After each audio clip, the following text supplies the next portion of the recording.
ससुराल और मायका एक समान। हरिगंज की संजना का रिश्ता तय हुआ और घर की बड़ी बेटी होने के कारण वो अच्छी पढ़ाई करके नौकरी कर रही थी। घर में वही सबसे बड़ी होने के कारण मायके की जिम्मेदारी भी उसकी थी। भाई था उसका, लेकिन काफी छोटा था अभी।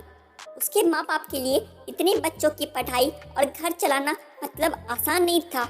उसके पिताजी प्राइवेट जॉब करते थे और माँ भी घरों के काम करके जितना हो सके उतने काम करके अपने घर की मदद करती थी।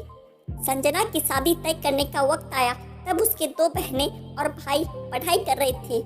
उसकी शादी रोहित के साथ तय हुई तभी उसने स्पष्ट बताया था कि शादी होने के बाद भी मुझे मायके की थोड़ी आर्थिक मदद करनी पड़ेगी। छोटे भाइयों की पढ़ाई होनी अभी बाकी है और पिताजी भी बहुत बीमार रहते हैं। उनका भी हॉस्पिटल और दवाइयों का खर्चा करना इतना आसान बात नहीं थी। संजना थी तब तक माँ पिताजी को टेंशन नहीं था। वह मन से करती थी क्योंकि सब कुछ उसे पता था हालातों के बारे में। उसके भाई बहन उनके पैरों पर खड़े हो और उनकी पढ़ाई भी हो जाए तो सारी समस्याएं खत्म हो जाएगी, पर तब तक मुझे भी मदद करनी चाहिए, इसलिए वह जिम्मेदारी निभा रही थी। संजना ने शादी के पहले ही रोहित और उसके परिवार के लोगों से क्या बात कर क्लियर कर दी थी। तब ससुराल वालों ने बोला कि हमें कोई ऐतराज नहीं है, तुम नौकरी करती हो और उससे तुम अपने मायके वालों की मदद कर सकती हो। रोहित ने तो यहाँ तक बोला कि संजना, मैं भी तुम्हारे साथ हूँ, तुम नौकरी करके मायके वालों की मदद कर सकती हो, मेरी तरफ से भी कोई ऐतराज नहीं है। कभी लगे तो मैं भी तुम्हारे भाइयों को और मायके वालों की मदद करूँगा।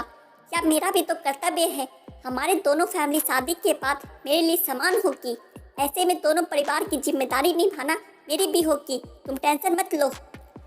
रोहित के ये बोल संजना को बहुत अच्छे लगे।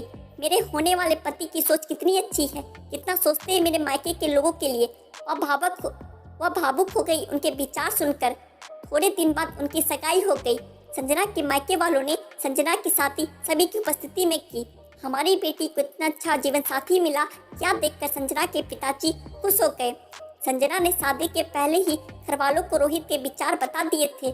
उस वजह से घर वालों को लगता था कि संजना रोहित के साथ सुखी संसार कर सकती है। उसके ससुराल वाले भी अच्छे हैं। शादी होने के बाद संजना घर और नौकरी की जिम्मेदारी अच्छे से निभा रही थी। इतना ही नहीं, रोहित के आने जाने वाले मेहमानों का भी आदर सम्मान अच्छे से करती थी। हर एक जिम्मेदारी वो अच्छे से निभा रही थी। ससुराल और मायका दोनों फैमिली को वह समान ही मानती थी। ससुराल के लोगों को तो उसने अपना ही बना लिया था। सब अच्छा चल रहा था, पर नया नया ही सब अच्छा था। बाद में उनका असली रूप रोहित और उसके घर वालों का स्वभाव संजना के सामने आया। वह कहावत है ना, हाथी के दांत खाने के अलग और दिखाने के अलग होते हैं, ऐसे लोग थे वह। संजना ससुराल वालों को भी पैसे देती थी, बचत भी करती थी, खर्च भी करती थी। वो भी समझती थी अपना ही घर है या उसे सभी बातों की और जिम्मेदारियों का एहसास था, इसलिए खुद पर पैसे खर्च नहीं करती थी। ससुराल वालों और खुद का सबका करके वह थोड़ी मदद अपने भाइयों के लिए करती थी। उनकी पढ़ाई चालू थी। पढ़ाई मतलब थोड़े पैसे तो चाहिए ही ना, पर यह रोहित को पसंद नहीं था और उसके मायके वालों को संजना मदद करती थी, इसलिए रोहित चिल्लाता था। ये वही आदमी था जिसने खुद शादी के पहले बोला था कि वक्त आने पर मैं भी मदद करूंगा। उसकी मदद की अपेक्षा संजना को कभी नहीं थी। उसने उसको कभी वैसा बोला ही नहीं, पैसे भी मांगे नहीं। उल्टा उसके ससुराल वाले बोलते थे। क्या सब देख संजना की माँ बोली, संजना तुम्हारी भी गृहस्थी है, तुम्हारे पास से पैसे मांगने के लिए अच्छा नहीं लगता, पर परिस्थिति ही वैसी आ गई थी। उसकी माँ को बहुत बुरा लगता था। संजना से छोटी बहन ने पार्ट टाइम जॉब करने की शुरुआत की, इसलिए अब उसका अपने मायके वालों को पैसे देना सास को बिल्कुल पसंद नहीं था। वह तो सभी को बताती थी कि संजना जॉब करती है और सभी पैसे मायके में देती है। ऐसी आधी सच बातें संजना को अच्छा नहीं लगता था, पर करे तो क्या। उसे भी पता था कि अपने मायके की परिस्थिति ठीक नहीं है। थोड़ी बहुत मदद की तो क्या हुआ, मुझे कहाँ जिंदगी भर मदद करनी है भला। आज न कल भाई की पढ़ाई पूरी होगी तो वो अच्छी नौकरी करेगा, माँ बाप की जिम्मेदारी अच्छे से निभाएगा और बहनें तो अपने ससुराल चली जाएगी। ऐसा सोचकर संजना अपने मन को समझा रही थी। वो किसी भी प्रकार की निगेटिव बातों का भी विचार न करते हुए सिर्फ दोनों फैमिली का भला चाहती थी। इतना ही नहीं, संजना रोहित के माता पिता का हॉस्पिटल और मेडिसिन का खर्चा भी उठाती थी। रोहित तो कभी पूछता भी नहीं था, सब संजना ही देखती थी। उसे हमेशा उसकी सास बोलती थी, क्या तो क्या हुआ, वह उसका कर्तव्य है। पर ऐसे नहीं बोलती थी कि मायके की मदद करना भी एक कर्तव्य है, या मात्र भूल गई थी। दोनों साइड का विचार वह करती नहीं थी। कई दिनों बाद संजना के पिताजी उनको छोड़कर चले गए, तब भी वह हारी नहीं, सब मैनेज कर रही थी। संजना मायके वालों की मदद अभी भी करती है, यह सब पता चला तब रोहित ने उसे बहुत डांटा। सास ससुर ने भी डांट लगाई, तभी संजना शांत ना रह पाई। वह भी पढ़ी हुई और नौकरी करने वाली लड़की थी, रोहित से ज्यादा कमाने वाली। दोनों परिवार की आर्थिक समस्या वह समझती थी। उस दिन उसे भी उनके बोलने पर गुस्सा आया। संजना बोली, अगर लड़की ने ससुराल की मदद की तो चलेगा, और मायके की मदद की वह क्यों नहीं चलता? ऐसा क्यों? मेरे मायके वाले हमें मदद मत करो ऐसा बोलते हैं, क्योंकि वह मेरी गृहस्थी का विचार करते हैं। मैं मदद करती हूँ मेरी फैमिली के लिए और मेरे भाइयों के लिए। मेरी जिम्मेदारी है और मैं निभा रही हूँ। इसमें क्या गलत कर रही हूँ भला? जिस माता पिता ने मुझे इतना कष्ट करके पढ़ाया, बड़ा किया, आज मैं उनकी वजह से इतनी बड़ी पोस्ट पर हूँ, अच्छा खासा कमा रही हूँ, तो मायके में जरूरत होने पर थोड़े दिन मैंने आर्थिक मदद की तो क्या हुआ? और हाँ, मैं आपका भी तो सब करती ही हूँ। हमारी गृहस्थी और भविष्य इसका विचार करके बचत भी जमा कर रही हूँ। कुछ दिनों बाद संजना की बातें सुनकर उसके ससुराल वाले उसे कुछ भी नहीं बोल पाए। कुछ दिनों बाद संजना की सास बहुत बीमार हुई।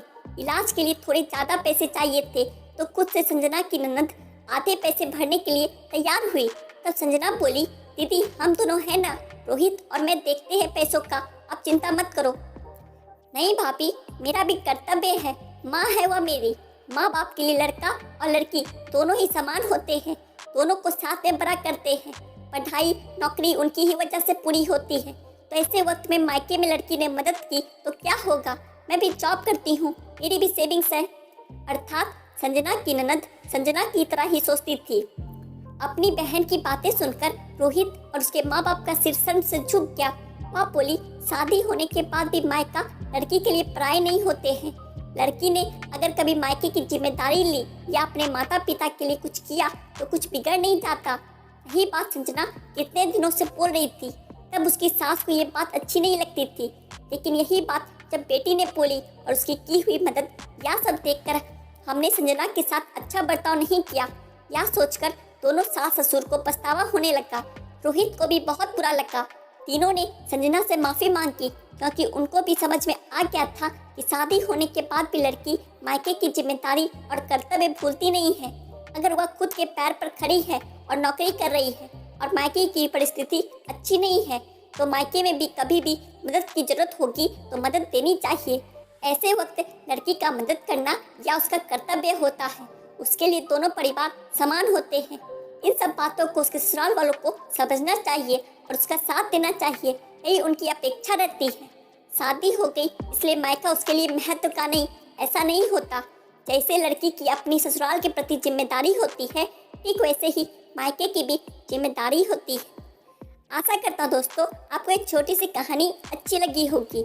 ऐसी और कहानियों के लिए हमारे चैनल का हिंदी ज्ञान स्टोरी को सब्सक्राइब करें। तब तक के लिए जय हिंद, जय भारत।